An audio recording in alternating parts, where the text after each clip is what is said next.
Coucou par ici, j'espère que vous allez très bien. Je vais vous poser une question. C'est, est-ce que ça vous est déjà arrivé euh, que vous avez eu en fait tellement de mauvaises relations et qu'au final vous n'y croyez plus et que même quand quelqu'un arrive, vous le regardez en fait à travers la blessure et à travers la blessure en fait que vous avez vécue. Et ma deuxième question, c'est est-ce que ça vous est déjà arrivé d'avoir appris à vous connaître, de connaître vos critères et votre personne et d'avoir décidé qu'en fait, en fonction de qui je sais que je serais compatible avec telle ou telle personne. Est-ce que ça vous est déjà arrivé ou pas? Et au final, de vous rendre compte que même en ayant mis cela en place, en fait, que la relation, en fait, elle a été, ce que je dirais, un échec, malgré tout. Est-ce que ça vous est déjà arrivé? Je veux que vous vous posiez ces deux questions et pour savoir si c'est un oui ou si c'est un non. Et pour cela, je vais commencer par un témoignage. Alors, moi, personnellement, j'ai vécu une lourde déception amoureuse. C'était vraiment un traumatisme profond, franchement, à l'époque. Et je sais que ça m'a pris 3 ans pour me reconstruire, mais Dieu l'a fait. Il m'a aidé à me reconstruire pendant 3 ans. Je sais que pendant ces 3 ans, avant d'avoir été guérie, je n'arrivais pas à guérir. Alors j'ai crié à Dieu. Lorsque j'ai crié à Dieu, il est venu, il m'a visité et il m'a guéri en fait en une nuit des traumas de 3 ans. Il a guéri tout en une nuit. Et à cette époque, en réalité, j'avais plus envie de relation. Mon cœur était tellement fermé, j'avais vraiment une vision sombre dans ce domaine. J'étais pas prête. Je sais que à cette époque, j'avais une vision très très très sombre. Et j'étais arrivée, je sais, à un point où je m'étais tournée vers le développement personnel parce que j'aime beaucoup le développement personnel. Donc, c'est une bonne chose. Ça aide et moi, perso, ça m'a aidé à comprendre beaucoup de choses, où j'en suis, qui je suis. Mais pour moi, ça n'a pas marché à 100%. Ça ne m'a pas totalement aidé. En fait, je croyais que ça allait m'aider, mais ce n'était pas assez suffisant. Donc, bien sûr que j'ai appris à voir certaines choses, à mettre en place certains points pour guérir, mais ce n'était vraiment pas suffisant. Et à cette époque, je croyais vraiment que les bonnes relations, que ce soit même de mariage ou autre, pour moi, ça n'existe plus. Et étant donné que on voit à quel point cela est prôné sur les réseaux sociaux et que si vous avez cette mentalité, cette manière de penser, ça rejoint un peu les deux et cela est encore plus ancré en vous. Et pour moi, c'était vraiment mon cas. C'était vraiment mon cas.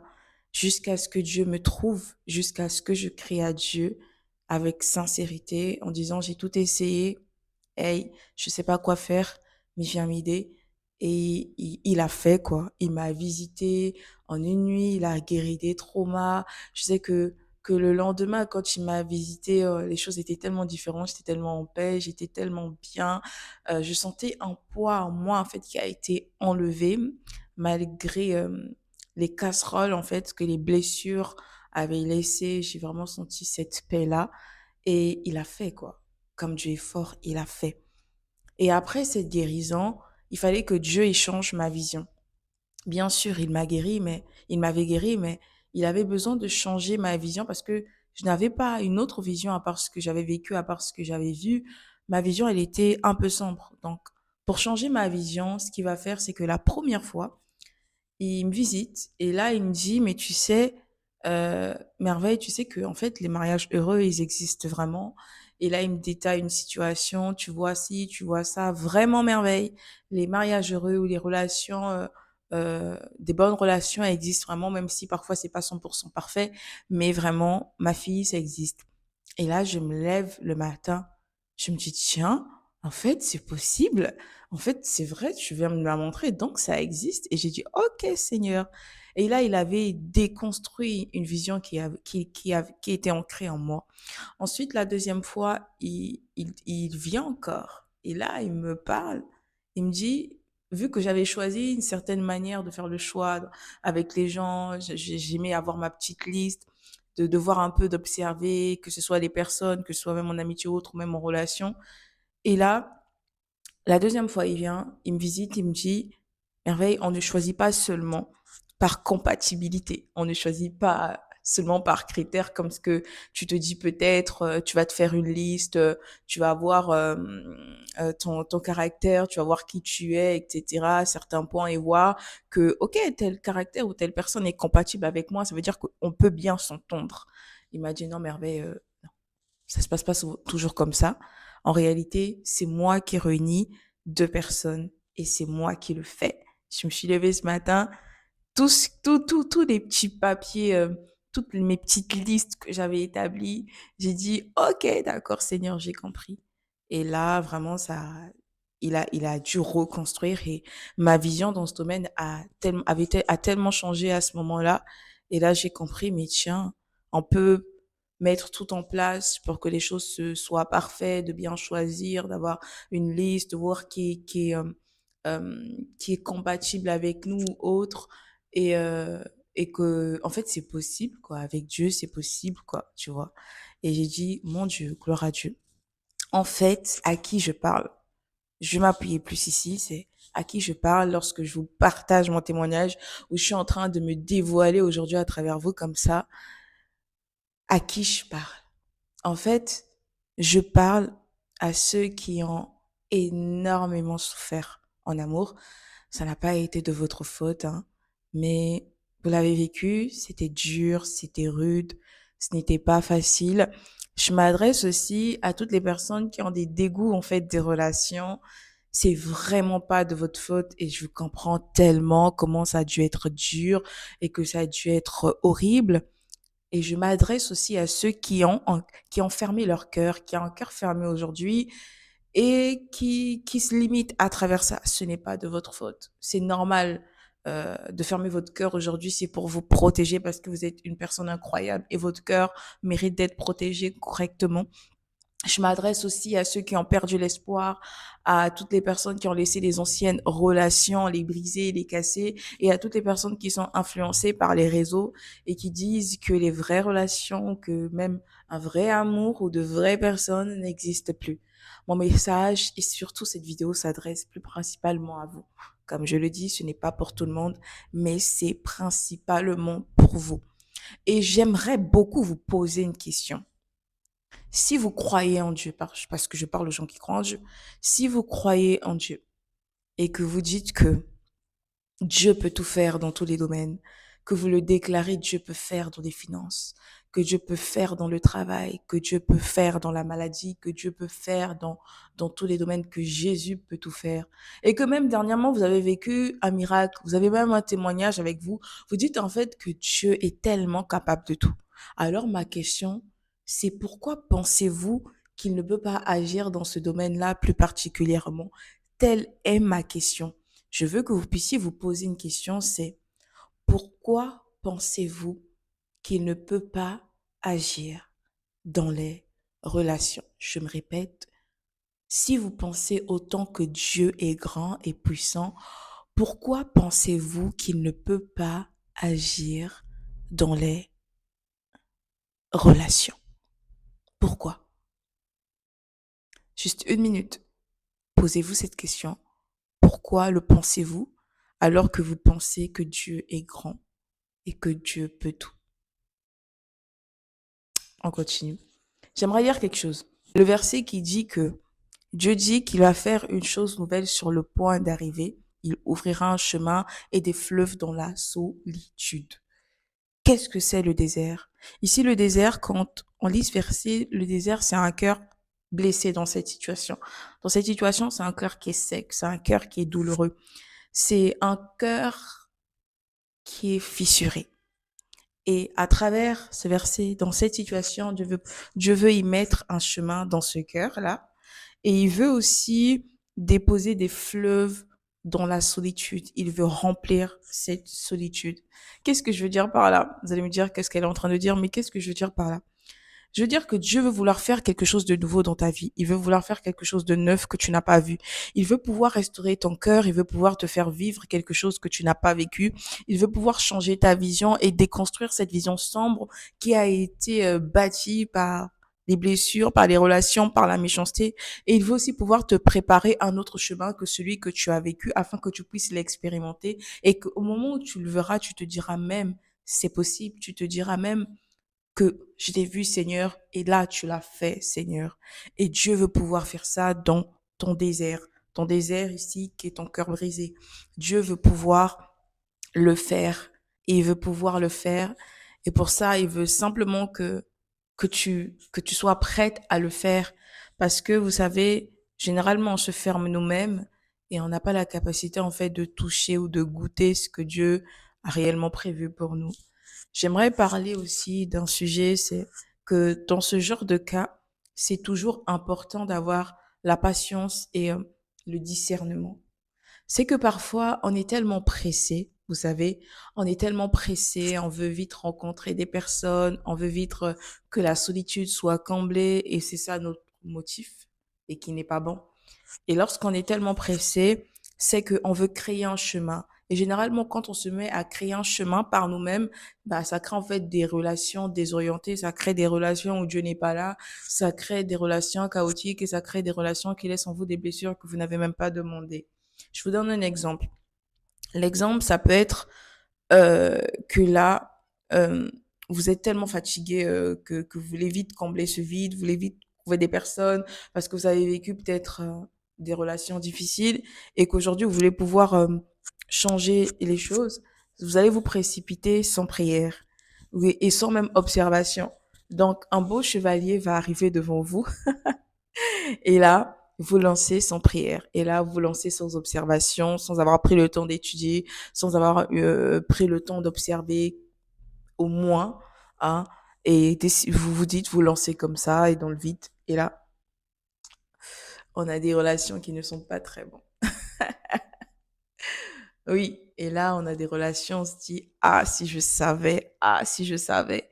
Ou même si les proches ont vu un regard extérieur, vous en parlez, les gens plutôt ont eu un regard extérieur, ils vous l'ont dit, mais vous n'avez même pas, vous êtes tellement pressé. Vous voyez, quand une personne conduit une voiture, qu'elle est tellement pressée, qu'elle saute même les feux rouges, apprenez à vous arrêter à un feu rouge là et d'observer, de continuer en fait.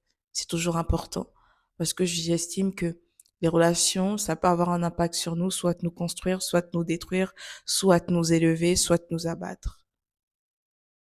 Donc, ce que je dirais, c'est toujours prier et surtout toujours demander l'avis de Dieu et surtout observer. Et Dieu, il vous parlera parfois de plusieurs manières. Ça peut être par un son, ça peut être par une vision, ça peut être par une personne, ça peut être par une paix que vous allez ressentir dans votre cœur. Il peut parler de tellement de manières pour vous dire, OK, ma fille ou mon fils, là, ce chemin-là, il est ouvert pour toi. Mais prenez vraiment toujours le temps parce que si on ne prend pas le temps de faire ces choses, bah, on fonce vers un mur, on va se cogner la tête très, très, très, très fort. Alors moi, ce que Dieu m'a aussi appris, c'est que tout ce qui brille n'est pas de l'or. C'était comme une illustration qu'il m'a donnée en m'expliquant, tu vois, merveille, quand tu vois une chose qui brille comme de l'or de l'extérieur, parfois ce n'est qu'une couleur de façade. Et lorsque tu l'ouvres à l'intérieur, tu vas te rendre compte qu'à l'intérieur c'est tout sombre, c'est tout noir et ça ne sent pas bon. Donc, en quelque sorte, lorsque Dieu me l'a fait comprendre, il m'a dit, même si quelque chose brillait aujourd'hui, même si quelque chose brillait de loin, parfois ça peut être, euh, ça ne peut ne pas être de l'or, ça peut être quelque chose de mauvais, mais qui brille juste pour briller, mais à l'intérieur, ça ne va pas du tout. C'est juste la façade qui brille, mais à l'intérieur, tout est pourri, et à l'intérieur, tout est mauvais et sombre. Et il faut vraiment faire attention, ne soyez pas des sœurs, des femmes, ou peut-être si un frère regarde, qui se laissent impressionner facilement par un tape à l'œil et qui se laissent impressionner facilement, en fait. Apprenez vraiment à ne pas vous laisser impressionner autour de vous, à ne pas vous laisser impressionner facilement, à voir vos yeux vous éblouir parce que vous voyez, mais c'est important de voir au-delà et à l'intérieur. Alors, c'est ce que Dieu m'a appris et surtout, laisse Dieu vraiment être ta lumière. Laissez Dieu, laissez Jésus être votre lumière pour vous éviter en fait les situations douloureuses, pour vous éviter les situations que vous n'avez pas demandées. Votre cœur est tellement précieux que Dieu nous dit même garde ton cœur plus que toute autre chose car de lui en réalité viennent les sources de la vie. Et ce que j'aimerais dire, c'est, vous savez, le monde dit que les bonnes relations n'existent pas. Exemple, pouvez-vous dire aujourd'hui que des bonnes personnes n'existent pas? Donc, ça veut dire que vous aussi, vous êtes une mauvaise personne, alors. En fait, le monde dit, mais qu'est-ce que Dieu dit? Dieu dit, et Dieu dit, moi, personnellement, qu'il pensait, et clairement, qu'en réalité, il peut rendre heureux des gens dans des relations. Il peut donner aux personnes de bonnes personnes. Qu'est-ce que ne vous laissez pas dominer forcément parce que le monde ou notre société actuelle se met à dire mais des bonnes personnes existent toujours quelque part et qu'aussi que Dieu peut vraiment rendre heureux dans des relations tant que vous lui laissez être le guide et le chauffeur de votre vie. Alors tes traumas ne doivent pas te faire croire que Dieu ne peut pas faire du neuf dans ta vie. Ne crois pas par que tes traumas qui vont te dire que tu ne peux pas expérimenter, vivre quelque chose de mieux. Ce que tu peux faire maintenant, si tu es dans cette situation, c'est de vraiment commencer à faire un face-à-face avec toi-même. Donc, le face-à-face, ça va être quoi? De se poser, de se dire, OK, je veux reconnaître ma vision, je veux reconnaître ce qu'il y a en moi. Et lorsque tu vois ce qu'il y a en toi sans filtre, tu te vas dans un moment à part avec Dieu. Et là, tu lui parles et tu lui confies sans filtre, sans cacher quoi que ce soit. Parfois, la meilleure manière de faire, c'est écrire parce que quand on écrit, on a la possibilité d'expérimenter plus de choses. Tu peux écrire tellement, même si tu veux sur un papier, tout ce que tu veux, tout ce que tu ressens, toute ta vision et tu vas dans la présence de Dieu et tu les élèves à Dieu en fait comme une prière. Comme ça, tu n'oublies rien et tu fais même cette prière en disant, même des recoins où je ne me rappelle pas, moi, je te les donne, Seigneur, et tu te confies à lui sans filtre. Sans filtre, s'il faut que tu parles de tout ce que tu as expérimenté, pourquoi tu es comme ça, mais tu fais un face à face avec Dieu. En réalité, face à face, comme un meilleur ami, face à face, comme un confessionnal où tu sais que personne ne peut pouvoir te juger. Et là, tu lui dis tout, tu te confies à lui sans filtre. Et ensuite, tu lui dis, Seigneur, guéris-moi, Seigneur, restaure-moi, Seigneur, transforme-moi, Seigneur, fais une chose nouvelle en moi, change ma vision parce que moi, personnellement, je n'y arrive pas. Lorsque tu reconnais quelque part que tu n'y arrives pas et que tu laisses à Dieu, c'est là parfois que les choses commencent. Et là, j'aimerais encourager quelqu'un, c'est que le Saint-Esprit m'a montré que parfois, c'est nous qui nous fermons et que Dieu prend vraiment son temps, mais il le fait bien. Et quand Dieu le fait bien, cela ne s'accompagne pas de chagrin. Alors ouvre ton cœur à Dieu, ouvre ton cœur à Jésus et laisse Dieu unir, euh, t'unir avec les bonnes personnes ou dans les bonnes relations. Un petit clin d'œil, si un frère arrive ou si c'est un frère qui regarde cette vidéo et qu'une sœur arrive, tu sais quoi faire. Tu sais quoi faire maintenant. Alors, j'aimerais beaucoup que quelqu'un goûte à ce renouveau parce que quand on le goûte, c'est tellement agréable et tellement bon. Et c'est vraiment ce que je vous souhaite énormément. Je vous aime beaucoup et je veux vraiment que vous puissiez vivre une vie assez épanouie. Pas une vie de façade comme le monde veut vouloir nous faire vivre en portant des masques à tout bout de champ, mais d'être assez vrai avec vous, authentique avec vous, même si parfois pour d'autres ça ira plus vite ou pour d'autres ça ira plus lentement. Soyez assez patient et ouvert avec Dieu et avec sincérité et honnêteté.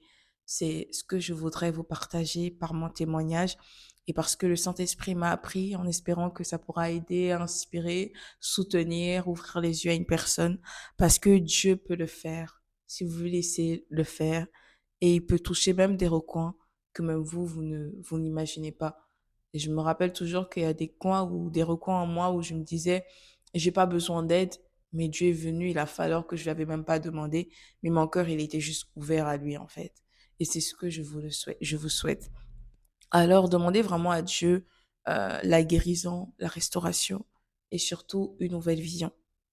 Et si vous me le permettez, de là où vous êtes, c'est bien, on a parlé, mais de là où vous êtes, on va juste faire juste une prière assez honnête.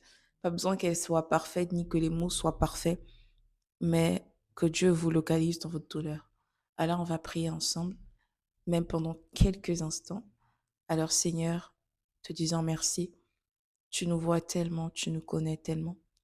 Seigneur, un cœur aujourd'hui soupire à toi, afin que tu lui apportes paix, guérison, restauration, et que tu puisses renverser ces faux raisonnements, afin que tu puisses faire goûter à ce cœur quelque chose de nouveau.